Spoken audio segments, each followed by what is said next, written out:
ஆண்டவரும் உலக இரட்சகருமாகிய இயேசு கிறிஸ்துவின் இனிய நாமத்தில் யாவருக்கும் என் அன்பின் வாழ்த்துக்கள். மனுஷனுக்கு பயப்படும் பயம் கண்ணியை வருவிக்கும், கர்த்தரை நம்புகிறவனோ உயர்ந்த அடைக்கலத்திலே வைக்கப்படுவான். நீதிமொழிகள் 29:25. நெருக்கமான சூழலிலே வேண்டாத வழக்கு விசாரணை ஒன்றுக்கு கட்டாயமாக அழைக்கப்பட்டிருந்தால் ஒரு சகோதரி மரணத்தோட போராடி கொண்டிருந்த தனது தாயாரை திரும்பி பார்த்தாள். செய்வதறியாத நிலையிலே தனியே சென்று தனது முழங்கால்களை முடக்கி கண்ணீரோடே ஜெபித்தாள். ஒரு அற்புதமான வார்த்தை அவளது ஞாபகத்துக்கு வந்தது. அந்த வசனத்தை தான் நாமும் இன்று வாசிக்கிறோம். என் ஆத்துமாவே நீ ஏன் கலங்குகிறாய் என்று தனது ஆத்துமாவையே திடப்படுத்தி கொண்டாள். பயம் பறந்தோடியது. இறுதியில் நடந்தது என்ன? அவளுக்கு அவப்பெயர் உண்டாக்கும்படிக்கு பொய்க்குற்றங்களை சோடித்து வைத்திருந்தவர்களின் முன்னிலையிலே கர்த்தர் அவளது தலையை உயர்த்தினார். அவள் தனக்கல்ல கர்த்தருக்கே சாட்சியாக அங்கே நிற்க கூடியதாகியது. அங்கே இருந்த அந்நியர்கள் மத்தியிலே தேவ நாமம் மகிமைப்பட்டது. தானியேல் செய்த குற்றம் என்ன? அவன் உண்மையுள்ளவனாய் இருந்தபடியால் அவன் மேல் சுமத்த யாதொரு குற்றமும் குறையும் காணப்படவில்லை என்று வாசிக்கிறோம். மாத்திரமல்ல, அவனுடைய தேவனை பற்றிய வேத விஷயத்திலே குற்றப்படுத்தும் முகாந்தரத்தை கண்டுபிடித்தால் ஒழிய என்கிறார்கள். ஆக தானியேல் கர்த்தருக்கு உண்மையாய் இருந்தது நிமித்தம் அவனை விரோதித்தவர்கள் அவனை சிங்க கெபிக்குள் தள்ளிவிட வகை பார்த்து வெற்றியும் கண்டார்கள். ஆனால் பின்பு நடந்தது என்ன என்பதை நாம் அறிவோம். நாம் தானியேல் இல்லை. நம்மில் பலருக்கு இவ்வித சந்தர்ப்பங்களை தாங்கிக் கொள்வது கடினமே. ஆனால் கர்த்தர் சொல்லுவது என்ன? நானே உங்களுக்கு ஆறுதல் செய்கிறவர். சாக போகிற மனுஷனுக்கும் புல்லுக்கொப்பான மனுபுத்திரனுக்கும் பயப்படுகிறதுக்கும் வானங்களை விரித்து பூமியை அஸ்திபாரப்படுத்தி உன்னை உண்டாக்கின கர்த்தரை மறக்கிறதுக்கும் நீ யார்? ஏசாயா 51:12. இக்கேள்விக்கு நமது பதில் என்ன? சத்துருக்கள் வெட்கி போக சிங்கங்களின் வாயை அடைத்த தேவன் விரோதிகள் முன்னிலையில் அந்த சகோதரியின் தலையை உயர்த்திய கர்த்தர் நம்மை கைவிடுவாரா? சூழ்நிலைகள் மாறலாம், ஆனால் கர்த்தர் மாறாதவர். சரீரத்தை மாத்திரம் கொல்லுகிறவர்களுக்கு நீங்கள் பயப்பட வேண்டாம். ஆத்துமாவையும் சரீரத்தையும் நரகத்திலே அழிக்க வல்லவருக்கே பயப்படுங்கள் என்று நமது ஆண்டவர் இயேசு கூறியதை நாம் நினைவு கூறுவோம். மத்தேயு 10:28. தேவனுக்கு முன்பாக உத்தமமாக நடக்க வேண்டியது நமது பொறுப்பு. நமது வழிகளை கர்த்தரிடத்தில் நம்பிக்கையோட ஒப்பு கொடுப்போம்.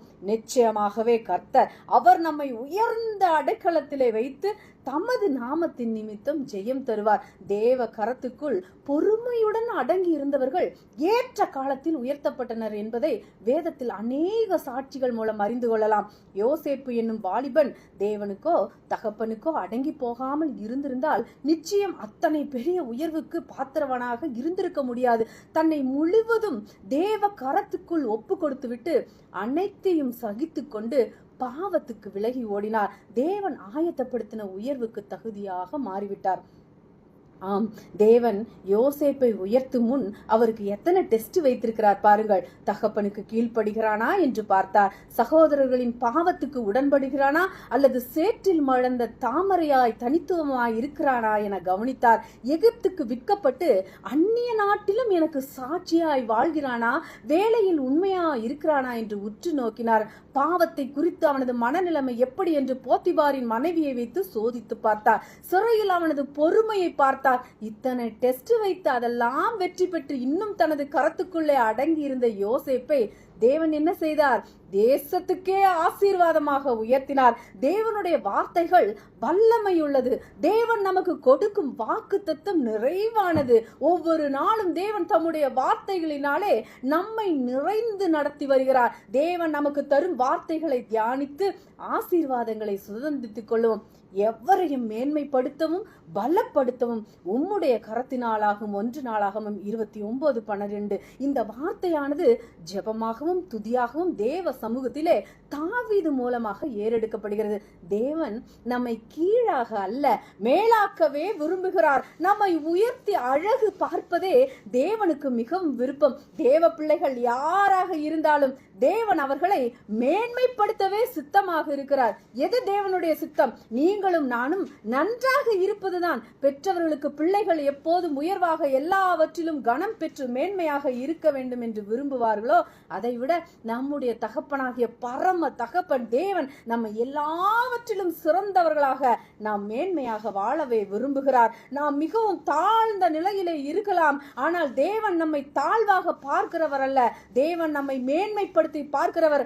அன்பான தேவ பிள்ளைகளே, தேவ ஜனமே, ஆண்டவர் உங்களை மேன்மைப்படுத்த விரும்புகிறார். பொல்லாத செயல்களை செய்கிற மனிதர்கள் மூலமாக நீங்கள் கனவீனப்பட்டு அவமானப்பட்டு வாழ்ந்து வந்தது போதும். கர்த்தர் உங்களை உயர்த்தி எல்லா கண்களும் காண உயர்வாக வைக்க போகிறார். விசுவாசியுங்கள். தேவனுக்கு கீழ்ப்படிந்து நடக்கிற யாராக இருந்தாலும் சரி, தேவனால் மேன்மைப்படுத்தப்பட்டு உயர்த்தப்படுவது நிச்சயம். தேவனுடைய வாக்குத்தத்தங்களிலே மிகவும் பிரதானமானது, உன் தேவனாகிய கர்த்தர் பூமியில் உள்ள சகல ஜாதிகளிலும் உன்னை மேன்மையாக வைப்பார். உபாகமம் 28:1.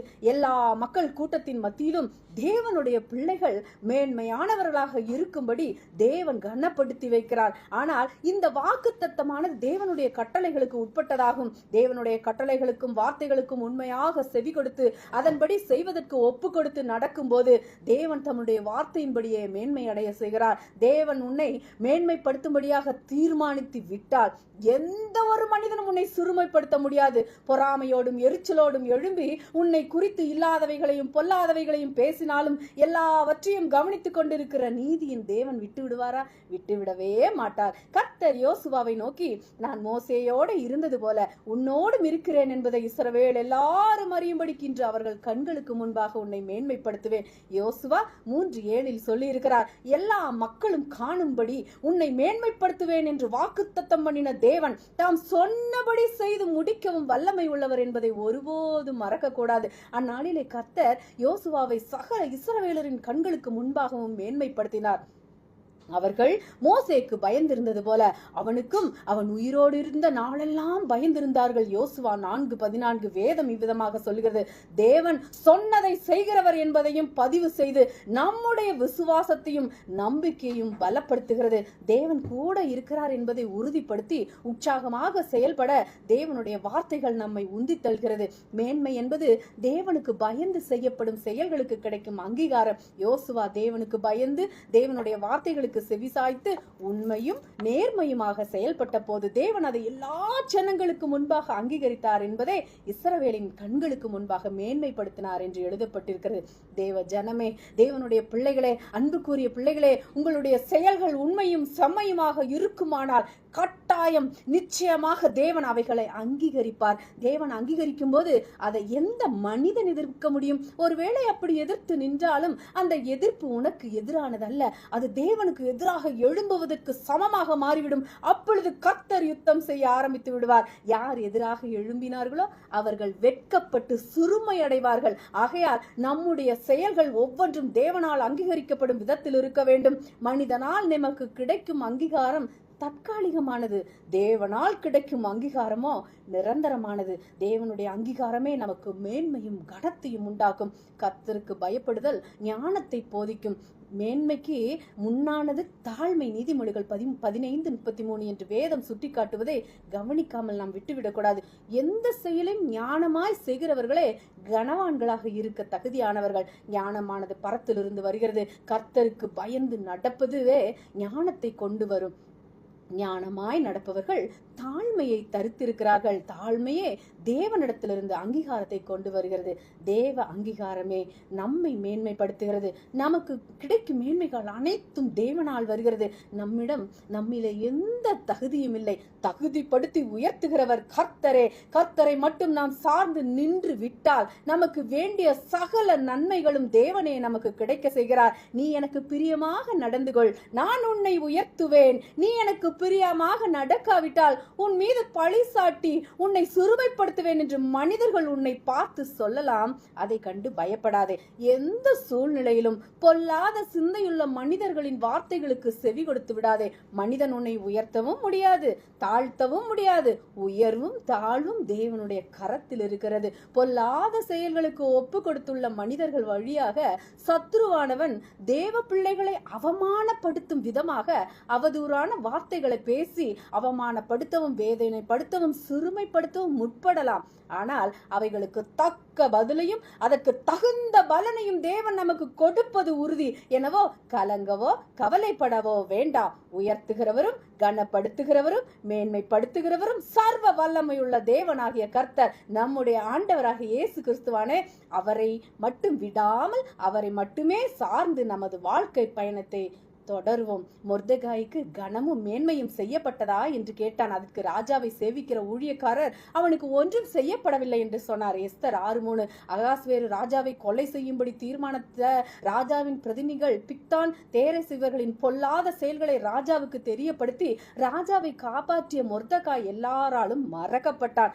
ஆனால் அவன் செய்த செயலுக்கு அவன் கனப்படுத்த வேண்டும், மேன்மைப்பட வேண்டும் என்று தேவன் தீர்மானித்தபடியினாலே இரவிலே அகாஸ்வேரு ராஜாவுக்கு தூக்கம் வராதபடி செய்து அவனை நடபடிகள் புஸ்தகத்தை வாசிக்க வைத்து மொர்தெகாயின் செயல்களை நினைப்பூட்டி அவன் செய்த நற்செயல்களுக்கு அவனுக்கு கனமும் மேன்மையும் கிடைக்கும்படி தேவன் செய்தார். அன்பான தேவனுடைய பிள்ளைகளை, உங்களின் நற்செயல்களை மனிதர்கள் மறந்து போகலாம் அல்லது நற்செயலுக்கு பதிலாக தீங்கானவைகளை செய்யலாம். ஆனால் நம் தேவன் விடவே மாட்டார். நல் செயல்களுக்கு தக்க பலனை கட்டாயம் தந்து நடத்துவார். ஆகையால் நற்காரியங்கள் செய்வதில் சோர்ந்து போகாமல் இருப்போமாக.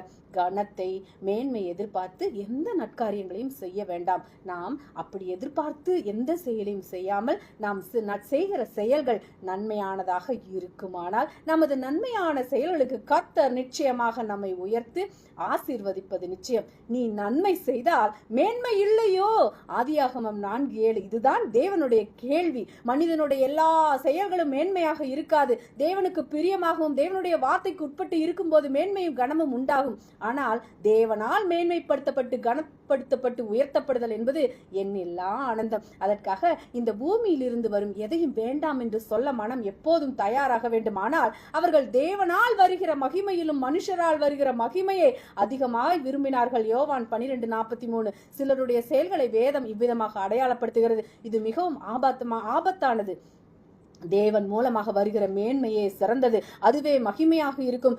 எந்த நிலையிலும் மனிதனால் வருகிற மேன்மை மனிதனுக்கு வலையாகவே இருக்கும். அதில் சிக்கிக் கொள்பவர்களின் நிலை மிகவும் பரிதானமானதாக இருக்கும். அவர் அவர்களை நோக்கி, நீங்கள் மனுஷர் முன்பாக உங்களை நீதிமான்களாக காட்டுகிறீர்கள், தேவனோ உங்கள் இருதயங்களை அறிந்திருக்கிறார். மனுஷருக்குள்ளே மேன்மையாக எண்ணப்படுகிறது, தேவனுக்கு முன்பாக அருவருப்பாய் இருக்கிறது. லூக்கா 16:15 என்று சொல்லுவதை கவனித்து நம்முடைய வாழ்வை அமைத்துக் கொள்வது மிகவும் நல்லது. மனிதர்கள் மூலமாக கிடைக்கும் மேன்மையும் கனமே மட்டுமே நமது நோக்கமாக இருக்குமானால் ஏமாற்றப்படுவது நிச்சயம். வாழ்க்கையில் சமாதானத்தையும் இழப்பது நிச்சயம். தேவனுக்கு பிரியமாக தேவனுடைய வழி நடத்துதலின்படி செய்கின்ற நன்மையான செயல்கள் ஒருவருக்குள் இருக்குமானால் தேவனால் உண்டாகும் மேன்மையும் கனமும் கட்டாயம் உண்டு. இதை தேடி எங்கும் செல்ல வேண்டிய அவசியமில்லை. இவைகள் தேடி வரும் என்பதில் சந்தேகமில்லை. சிலர் ரதங்களை குறித்தும் சிலர் குதிரைகளை குறித்தும் மேன்மை பாராட்டுகிறார்கள். நாங்களோ எங்கள் தேவனாகிய கர்த்தருடைய நாமத்தை குறித்தே மேன்மை பாராட்டுவோம். சங்கீதம் 20:7. எப்போதும் தங்களை குறித்தும் தங்களுக்கு இருக்கும் பணம் சொத்து பதிவுகளை சொல்லி சொல்லி மேன்மைப்படுத்தி பெருமைப்பட்டு கொண்டிருப்பார்கள். அப்படிப்பட்டவர்களையே இந்த வசனம் சுட்டி காட்டுகின்றது. ஒரு மனதோடு கர்த்தர் இருப்பதே அவனுக்கு மேன்மையும் கனமமாக இருக்கும். அழிந்து போகும் வெறும் பதவிகளும் பணமும் சொத்தும் ஒருவரை மேன்மைப்படுத்தாது. ஞானி தன் ஞானத்தை குறித்து மேன்மை பாராட்ட வேண்டாம். பராக்கிரமன் தன் பராக்கிரமத்தை குறித்து மேன்மை பாராட்ட வேண்டாம். ஐஸ்வர்யவான் தன் ஐஸ்வர்யத்தை குறித்து மேன்மை பாராட்டவே வேண்டாம்.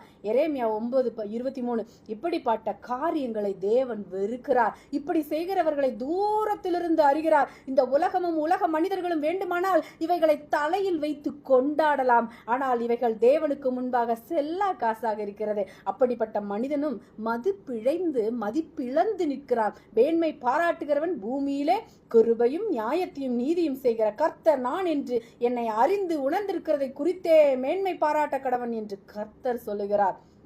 இவைகளின் மேல் பிரியமாயிருக்கிறேன் என்று கர்த்தர் சொல்கிறார். எரேமியா 9:24. தேவ பிள்ளைகளே, தேவ ஜனமே, சிறிய வித்தியாசம்தான். தேவனால் வருகிறவைகள் மதிப்பாகவும் உயர்வாகவும் இருக்கும். நாம் தேவனை மட்டுமே உயர்வாக மேன்மை பாராட்டுகிறவர்களாக இருப்போம். மற்றவைகள் எல்லாம் நமக்கு வேண்டாதவைகளை, நமக்கு வேண்டியவைகளை கர்த்தர் நித்தமும் நமக்கு தந்து திருப்தியாகி நம்மை நடத்திடுவார். அன்பான தேவ பிள்ளைகளே, தேவன் உங்களை மேன்மைப்படுத்துவார். இத்தனை காலமாக நீங்கள் தேவனுக்காக அர்ப்பணித்து வாழ்வதை தேவன் மறக்கவில்லை. உங்கள் வாழ்வு தேவனால் உயர்த்தப்படும். மேன்மையும் கனமும் உண்டாகும். உங்களை பரியாசம் பண்ணி, அவமானப்படுத்தி, இகழ்ந்து, சுருமைப்படுத்தி, வேதனைப்படுத்துபவர்கள் கண்களுக்கு முன்பாக தேவன் உங்களை மேன்மைப்படுத்துவார். தேவனுடைய கரமே உயர்த்த போகிறது. தேவனுடைய இந்த வார்த்தைகளை விசுவாசித்து தேவனுக்கு நன்றி சொல்லி தேவனுடைய நாமத்தை மகிமைப்படுத்துங்கள். கர்த்தராகிய இயேசு கிறிஸ்து உங்களையும் உங்கள் குடும்பத்தையும் ஆசீர்வதித்து நிச்சயமாக பாதுகாத்து வழி நடத்துவார். சமாதானத்தினால் நிறைப்பார். ஆமென். தேவன் தாமே உங்கள் யாவரையும் ஆசீர்வதிப்பாராக. ஆமென். Praise God. அல்லேலூயா. ஆமென்.